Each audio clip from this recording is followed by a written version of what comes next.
There's something deeply sacred about a classroom, a place where trust lives, where parents believe their children are safe, where learning should bloom, not fear. Every desk, every notebook, every bulletin board, they carry invisible promises between teacher and student. But when that trust is broken, when the person meant to guide becomes the one who destroys, that's when a story like this begins. This isn't a story about a mistake. It's a story about manipulation, secrecy, and the shattering of innocence behind classroom doors. Her name was Brittany Zamora, once celebrated, once loved by her students and respected by her peers. On the surface, she embodied the image of a perfect young educator, kind, devoted, and passionate about helping her students grow. She was a symbol of enthusiasm and promise, the kind of teacher every parent would have wanted their child to have.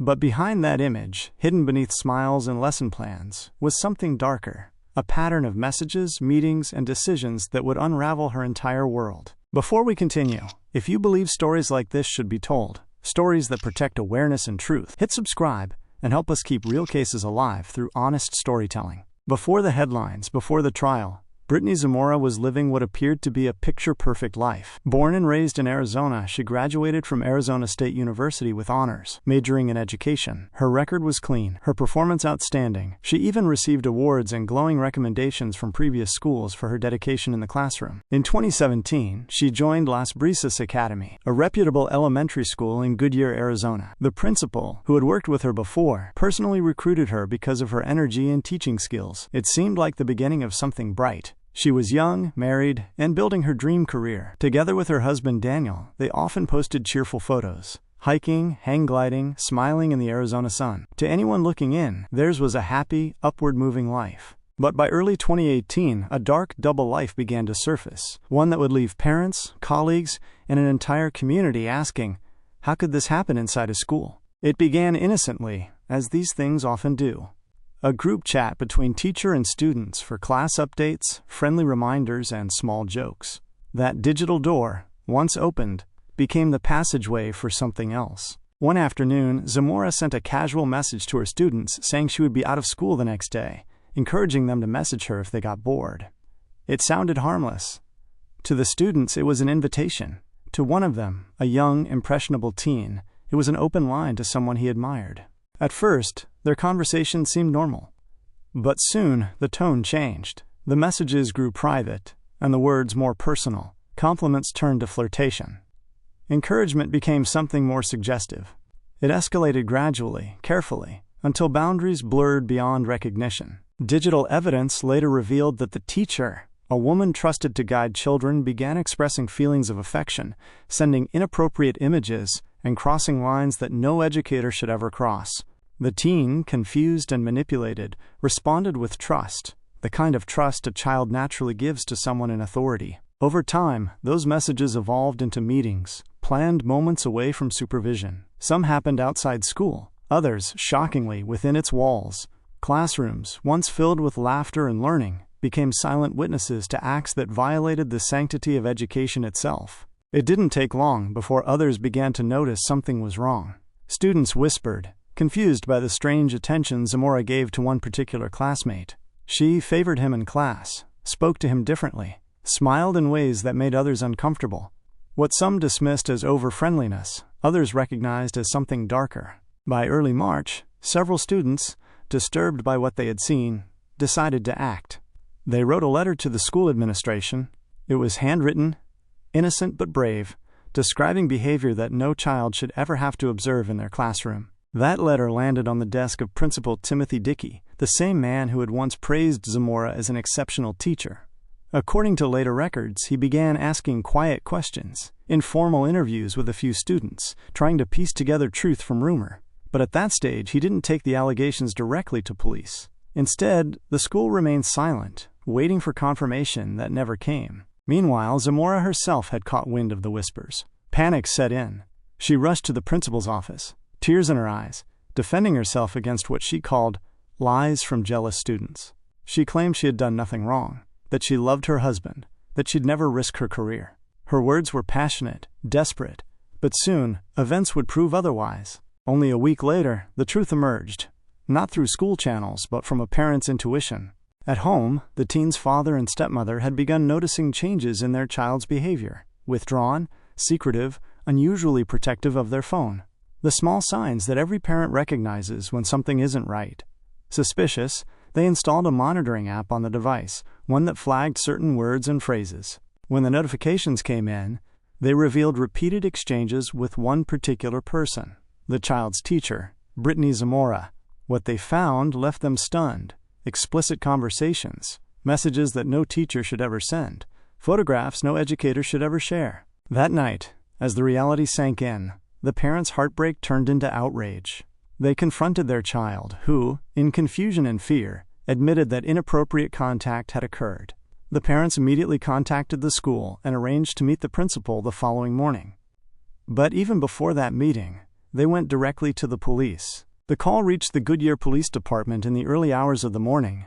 Officers listened carefully as the father explained everything: the messages, the images, the betrayal. The department immediately opened an investigation. The next morning, when the school opened, the parents arrived with evidence, screenshots, message logs, and details no one wanted to believe. Police were already on standby.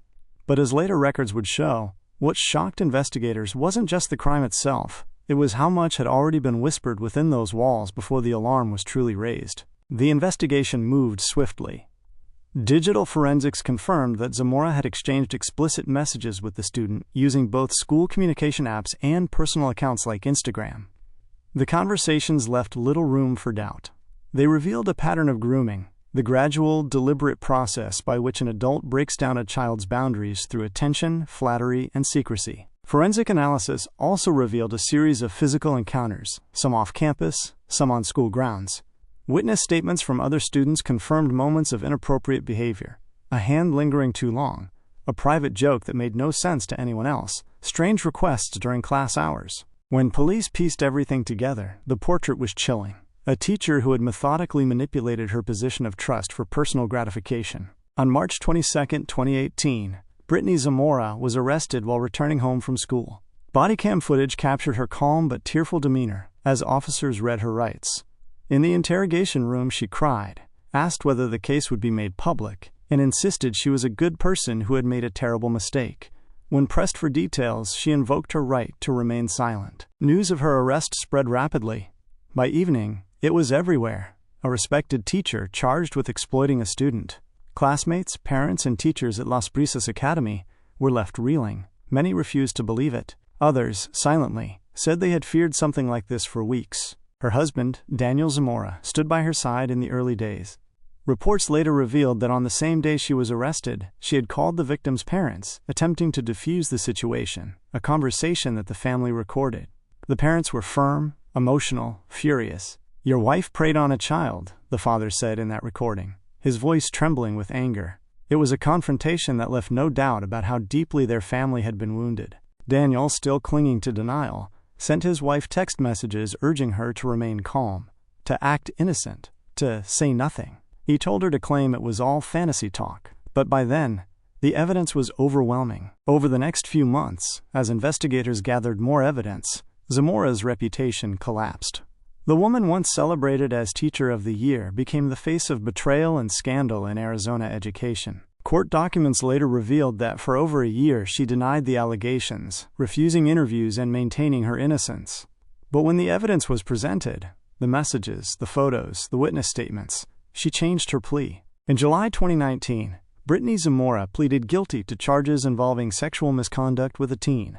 During her sentencing, she wept and apologized, telling the court she had made a mistake that would haunt her forever. She said she was a good person who had lost control, blaming the media for portraying her as a monster. But the courtroom wasn't swayed by emotion.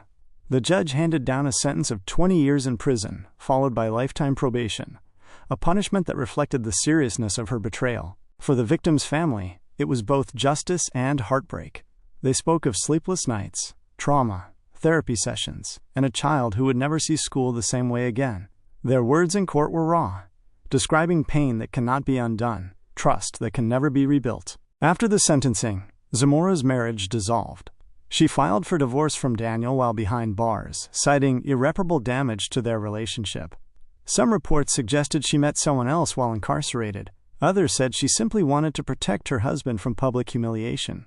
Inside prison, Zamora took on educational work, teaching fellow inmates, a cruel irony that drew public criticism but was approved under supervision by prison officials. Her projected release date stands far in the future, when she will be middle-aged, her teaching license long revoked, her name forever associated with a case that changed Arizona's conversation about school safety and teacher conduct. For the school itself, the fallout didn't end with her imprisonment. Civil lawsuits followed. The victim's family sued both Zamora and the school administration, claiming negligence and cover-up. The principal, accused of failing to act promptly on earlier reports, faced immense scrutiny. Although no criminal charges were brought against him, the lawsuits questioned whether he had known more than he admitted. To this day, the family continues to live privately, their identities protected, their location undisclosed. Their faces blurred in all public materials, they have refused interviews, choosing instead to rebuild their lives quietly, away from cameras and headlines. But their case left a permanent scar on a system that promised protection. In every story like this, there's a lesson that goes beyond one name. Brittany Zamora's story is not only about an individual's downfall, it's a mirror held up to an institution, a reminder of how easy it is for trust to be manipulated when oversight falters. It's a warning to schools, parents, and students everywhere. Communication boundaries matter, transparency saves lives, and silence, even from good people, can become complicity. When the doors of a classroom close, the world assumes safety inside. But safety isn't automatic. It's a promise that has to be guarded by parents, by schools, by everyone who believes in what teaching is supposed to stand for. When the arrest happened, the shock spread faster than anyone could process. A beloved teacher, handcuffed after class, escorted out of a suburban neighborhood in front of neighbors who once waved at her car every morning. The story tore through Goodyear, then through Arizona, then the entire country. The headlines came fast, the kind that make people question everything they thought they understood about safety in schools. Parents whispered at pickup lines, teachers stared in disbelief in the lounge, and students, far too young to grasp the gravity of it, tried to piece together why the adults around them suddenly looked so broken. Behind the scenes, detectives worked quietly, pulling digital data, message logs, and interview transcripts into one of the most complex teacher-student misconduct investigations in the state's recent history. At the center of it all were those messages, hundreds of them, each one a breadcrumb leading investigators deeper into the truth. They weren't simply texts, they were evidence of manipulation. Words that once looked playful now revealed careful grooming, affection twisted into control. Investigators began reconstructing the timeline, day by day, moment by moment, to understand how the connection between a teacher and a teen had evolved from classroom banter to criminal acts. They found that the communication began on an educational app, one meant for class discussions. When Zamora sent her students a friendly announcement saying she'd be out of school for a day, she ended it with a casual line. "If you guys get bored, message me. I'll be bored too." To a group of young students, that was an open door. To one of them, a bright, curious child who admired his teacher, it was an invitation to a dangerous space he didn't understand. From there, they switched to social media. Conversations that started as jokes slowly turned personal. Zamora told him she liked talking to him, that he was special. The tone shifted. Compliments became confessions. Messages began arriving late at night, filled with emotions no teacher should ever express to a child. Forensic analysts later confirmed that explicit photos and videos were exchanged, that the language turned unmistakably inappropriate. It was the very definition of grooming, step by step, blurring the line between teacher and friend, then between friend and something far darker. In one of the recovered messages, Zamora wrote that she couldn't stop thinking about him. Another said she wished they could be alone forever. The child responded the only way a manipulated mind can, with affection, obedience, and confusion. He didn't understand the weight of what was happening. How could he? He was a teen being guided by someone he was supposed to trust. But digital messages were only part of the story. Investigators discovered physical encounters. Some took place outside school, in her car, during hours when she claimed to be busy grading papers. Others, alarmingly, happened inside the classroom, the very place that should have been safest. One student later told police that he'd accidentally seen something inappropriate between Zamora and his classmate. He didn't fully comprehend what he had witnessed, but he knew it wasn't right. That child's testimony would become a key piece of the puzzle. As detectives traced the events, they uncovered something even more unsettling. Warnings had existed long before the arrest. Weeks earlier, some students had whispered their suspicions. They noticed the way Zamora's attention to one student was different. The favoritism. The private glances, the way she defended him from scolding while being stricter with others. 3 brave students decided to do what most adults failed to. They wrote a letter. Handwritten. Honest. It explained what they had seen and felt, addressed to Principal Timothy Dickey. The note described situations that made them uncomfortable, how the teacher seemed too close to one particular classmate. It was the act of children trying to protect another child. Principal Dickey didn't ignore it completely, but he didn't escalate it either. He conducted quiet, private conversations with a few students, then left it at that. Later he would claim that he found no solid evidence, just rumors. But those days of silence gave Zamora time to continue her contact, time to manipulate, time to plan. When the truth finally reached the parents, it wasn't through the school. It was through a phone, through the careful eyes of a mother and father who refused to look away. They had noticed their child's mood change, the kind of change every parent can feel but can't always explain. He had become withdrawn, secretive, constantly on his phone, protective of it like it contained something sacred. The stepmother, uneasy, installed a parental monitoring app, one that flagged inappropriate language or content. Days later, her phone lit up with a notification, certain words, repeated over and over. Terms no adult should be exchanging with a child. When they checked, they saw the messages. The truth hit like a train. Photos, words, promises. The father's world collapsed. He confronted his son, asking if what he saw was real. The child hesitated, scared, confused, before nodding. That night, they went to the police. By dawn, detectives were awake, coordinating with the school. The principal received a call from the father, who demanded a meeting first thing in the morning. But when the parents arrived, they didn't come empty-handed. They came with evidence. Screenshots, messages, dates. Inside the principal's office, the reality could no longer be ignored. Police were called in immediately. The evidence was overwhelming, and yet, what shocked the investigators most was the principal's response afterward. Instead of fully cooperating, he made a separate phone call to Brittany Zamora. That call would later haunt him. He warned her that parents had gone to the police. He told her the allegations were out and that officers were investigating.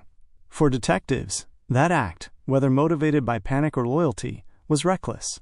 It risked tipping off the suspect, giving her time to destroy evidence or flee. But Zamora didn't run. Instead, she made a call of her own, directly to the victim's parents. The family recorded the conversation. On the recording, the father's voice shakes with fury. "You're a predator," he says. "You scarred my child. Do you understand that?" Zamora's voice, small and trembling, tries to sound calm. She offers to meet, to talk things out, implying that they could settle it privately. The father cuts her off. "We're done talking. The next time you hear from us, it'll be in court." That moment, a desperate attempt to contain the damage, became evidence of its own. Within hours, police surrounded Zamora's car as she drove home from school. She was taken into custody without resistance. On her face, cameras captured a mix of fear and disbelief, as if she couldn't comprehend that her double life had ended. At the station, detectives read her rights. She cried, asking if the case would become public.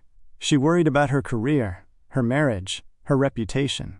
But when they asked her to explain what had happened, she said only 5 words. "I'd like to remain silent." Outside, the media storm began. Neighbors were stunned. Parents demanded answers. The school district scrambled to reassure families that their children were safe, but safety by then felt like a broken promise. The story spread nationally, another reminder of how fragile trust can be when authority is abused. Over the following weeks, investigators gathered layers of evidence. Forensic experts retrieved deleted messages and images, confirming contact that went beyond online communication. Witnesses, including other students and staff, were interviewed.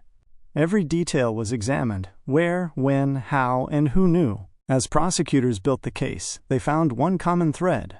The grooming had been deliberate, carefully timed, calculated, each message built on the last, each meeting riskier than before. It wasn't spontaneous. It was planned. When the case finally reached court, the community filled the seats. Reporters lined the hallway. Parents of other students came, not out of curiosity, but disbelief, wanting to understand how this woman, once their children's mentor, had done what she did. Zamora entered in cuffs, head down. Her once confident demeanor had dissolved into the quiet composure of someone resigned to fate.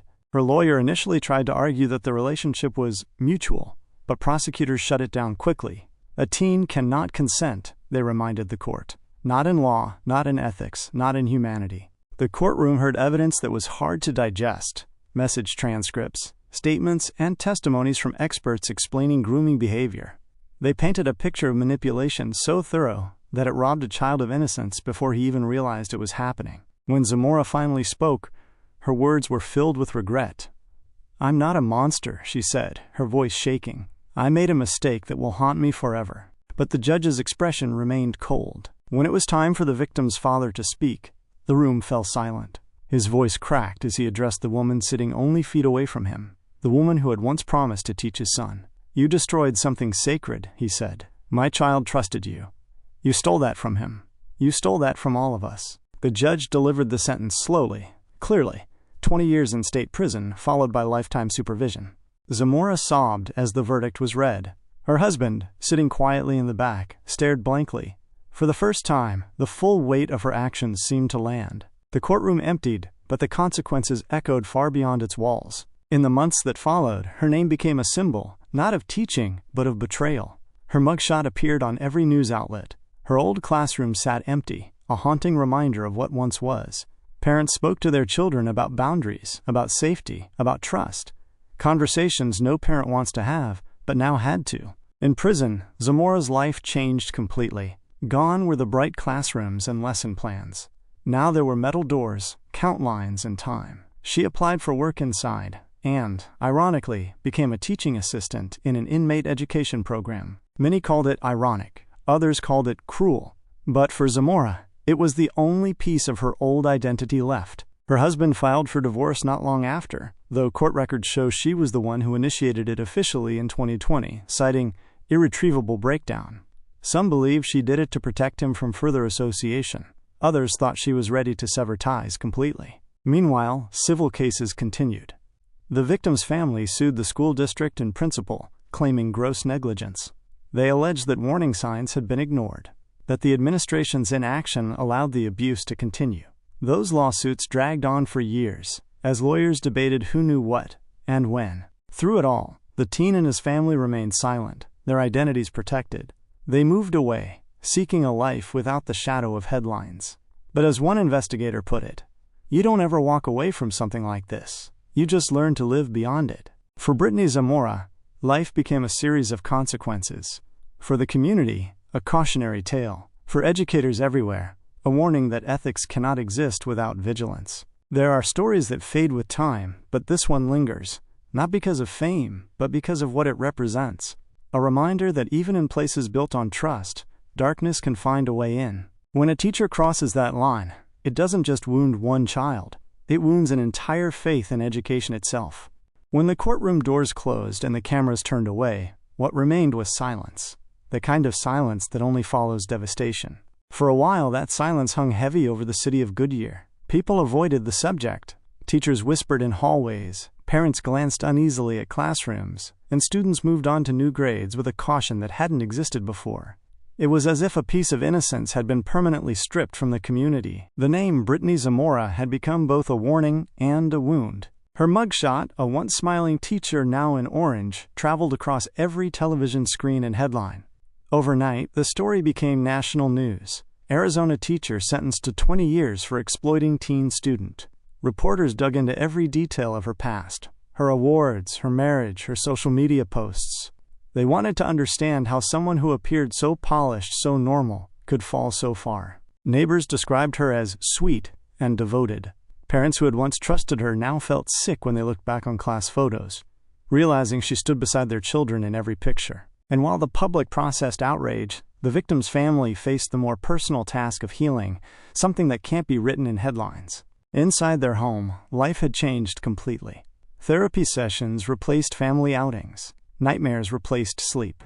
The father, once calm and trusting, found himself checking his phone constantly, making sure no other adult ever had unchecked access to his child again.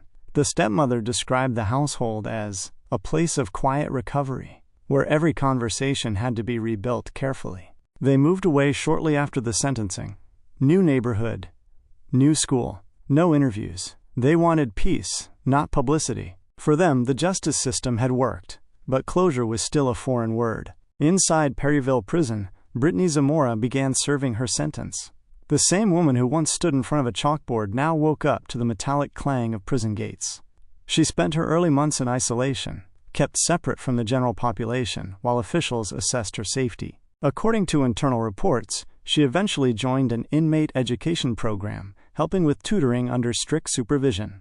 It was a role that drew criticism from the public, who questioned why someone convicted of abusing their position as a teacher would be allowed anywhere near an educational role again.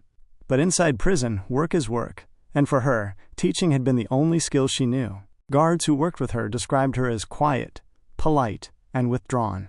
She rarely spoke about her crime. Some said she cried often during her first year. Others said she adjusted quickly, keeping to herself and spending most of her time reading or working. Her life outside those walls, however, continued to crumble. Her marriage officially ended in 2020. Divorce papers listed irreconcilable differences, but the reality was simpler.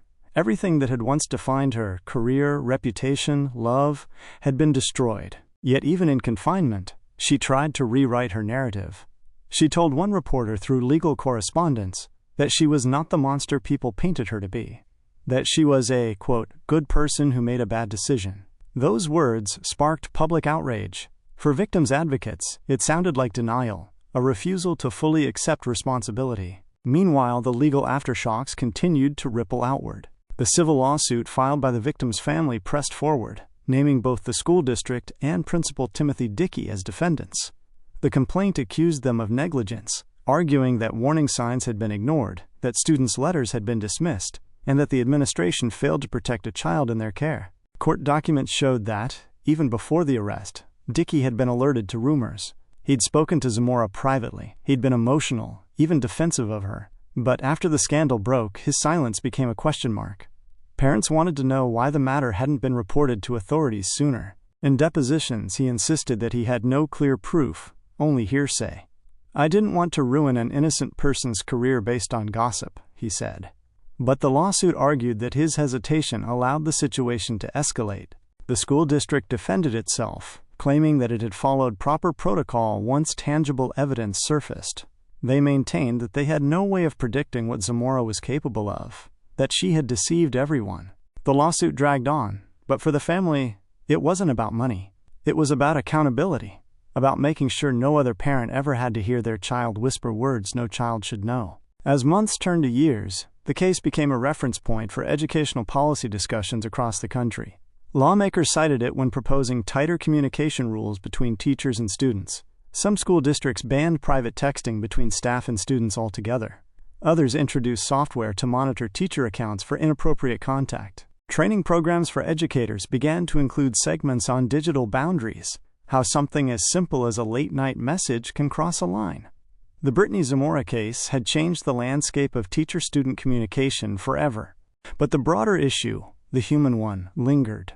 People wanted to understand why. How does someone with no prior criminal record, a loving spouse, and a successful career take a step so destructive? Psychologists who studied the case suggested several factors, not excuses, but explanations. Power imbalance, emotional immaturity, the illusion of control that digital communication creates, the slow erosion of professional boundaries until the abnormal feels normal. One expert described it as the seduction of authority. In her view, Zamora's need for admiration blurred her ability to see right from wrong. She became addicted to the attention, mistaking a child's dependence for genuine affection. It's a pattern seen in many cases involving educators and teens, not sudden evil, but a gradual collapse of ethics. Still, as every expert agreed, responsibility always falls on the adult. Always. Back in Goodyear, the school where everything happened struggled to recover. Las Brisas Academy had to rebuild its reputation from scratch. Administrators held assemblies about safety, brought in counselors, and issued new guidelines for staff-student interactions. Teachers who had once worked alongside Zamora described the experience as a permanent stain. For years afterward, parents hesitated to trust the system again. Enrollment temporarily dropped. Some families transferred their children to other schools, fearing the scandal had exposed deeper flaws. Reporters periodically revisited the case, especially on anniversaries of the arrest or sentencing. Each article reignited the same questions. How did no one stop her sooner? Were there signs that everyone missed? There were. But hindsight always sees clearly. Students recalled how she would laugh with one particular boy more than others, how she let him stay behind after class to help clean up, how she once bought him small gifts, stickers, pens, candy, gestures that seemed harmless at first, each one a piece of a larger manipulation. Teachers later admitted they had noticed but brushed it off as over-friendliness. "You never think a colleague could do something like that," one said. "You tell yourself it's impossible until it's not." The tragedy of this story is not only what happened, but how easily it could happen anywhere. When the case finally quieted down, Zamora faded from the headlines, but not from memory. In prison, she began applying for sentence reviews and program transfers. None succeeded. Her projected release date remains 2 decades after her incarceration began. She will be middle-aged when freedom finally returns, and even then, the world outside may not forgive. She will forever live under supervision, unable to teach, unable to work with teens, her name permanently marked on a registry. Some say that is justice. Others say no punishment can equal the harm done to a child's mind. For the victim's family, justice was never about numbers. It was about truth. They wanted the world to know what happened, to strip away excuses and force a conversation about protection and accountability. They succeeded. Their case is now studied in teacher training courses, law seminars, and psychology programs across the U.S. It stands as both a cautionary tale and a call for reform. Years have passed, yet if you visit the area around Las Brisas Academy, you'll still hear people mention her name, usually in hushed tones. The classroom she once taught in has long been repainted, repurposed, filled with new memories. But for those who remember, the echo remains. Students who were in her class are now adults. Some have spoken privately about how it shaped their trust in authority. "You never forget that kind of betrayal," one said. "Even when you're older, it makes you cautious about who you let close." That's the true cost of stories like this, the unseen, lifelong impact. Zamora's actions didn't just destroy her career. They cracked the foundation of trust between teachers and families.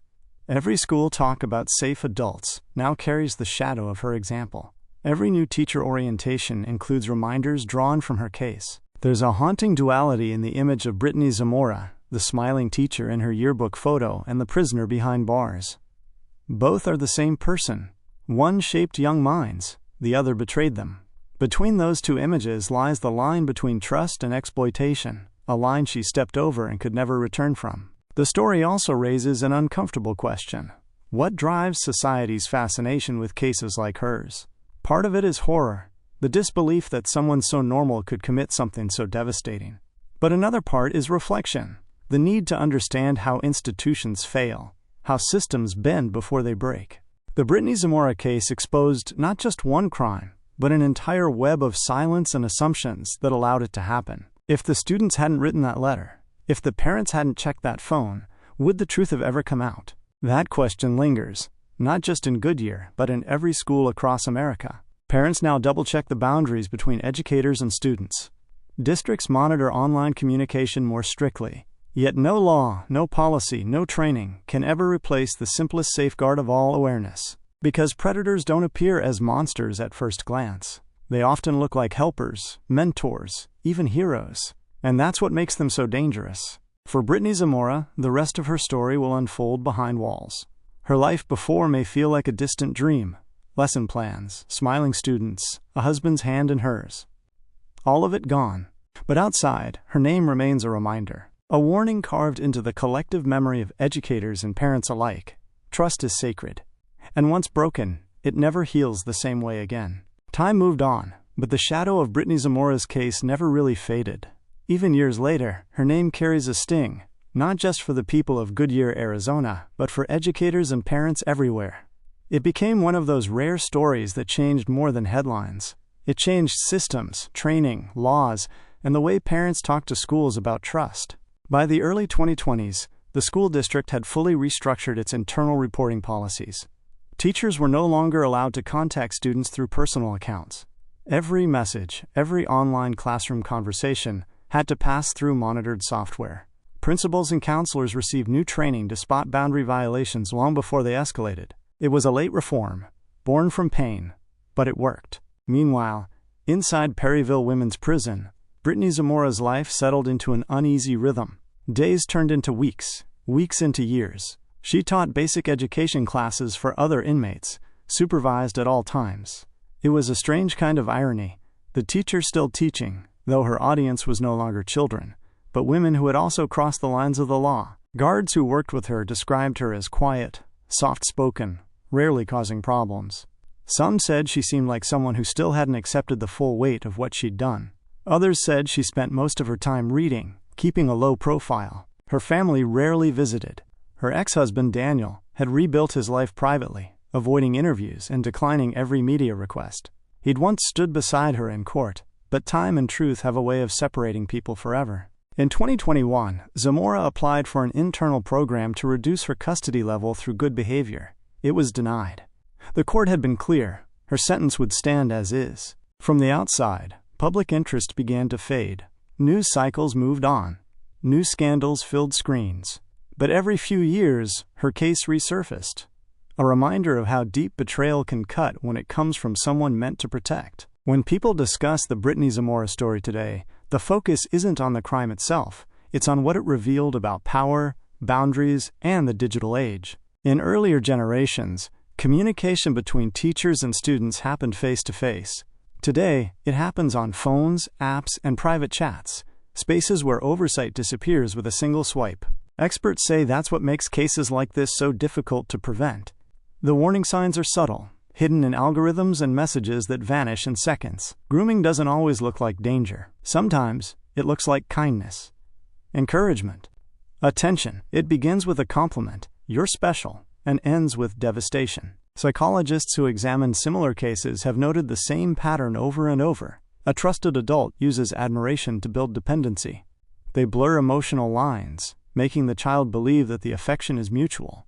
And when the line between professional and personal disappears, so does safety. It's not always about desire. Often, it's about control, about validation, about the dangerous illusion that love excuses wrongdoing. For Brittany Zamora, those blurred lines became a trap she built herself, one message at a time.